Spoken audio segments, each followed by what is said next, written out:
மூணாறில் மீண்டும் காட்டுக்கொம்பன் படையப்பாவின் அட்டுழியம். ராஜமலை 8ஆம் மைலுக்கு அருகில் காட்டுக்கொம்பன் வாகனத்தை சேதப்படுத்தியது.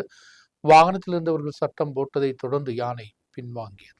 படப்பிடிப்புக்காக வந்த டெம்போ டிராவலருக்கு நேராகத்தான் கடந்த தினம் இரவில் காட்டு யானையின் தாக்குதல். மூணார் மறையூர் சாலையில் ராஜமலைக்கு அருகில் 8ஆம் மைலில் வைத்துதான் காட்டுக்கொம்பன் படையப்பா வாகனத்தை தாக்கியது. வாகனத்தில் இருந்தவர்கள் சத்தம் போட்டதை தொடர்ந்து அது அங்கிருந்து பின்வாங்கி சென்றதா. ഞാൻ ആന കണ്ടപ്പോൾ അവിടെ നിർത്തി വണ്ടി.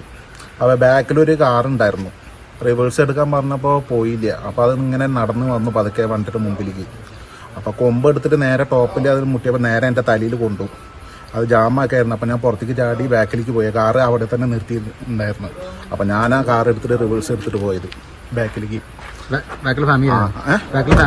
ഫാമിലി ഭാര്യയും ഭർത്താവായിരുന്നു.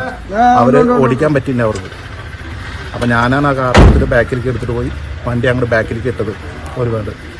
പിന്നെ എന്താ സംഭവിച്ചെന്ന് അറിയില്ല. പിന്നെ ആന താഴത്തേക്ക് ഇറങ്ങിയ ശേഷമാണ് ഞാൻ പിന്നെ വണ്ടിയുടെ അടുത്തേക്ക് വന്ന് റിവേഴ്സ് എടുത്തിട്ട് ഞാൻ പുറത്തേക്ക് എടുത്തത് റോട്ടിലേക്ക്.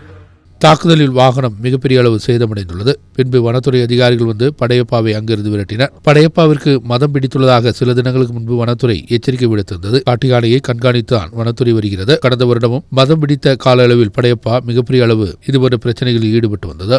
நியூஸ் பீரோ மூணார்.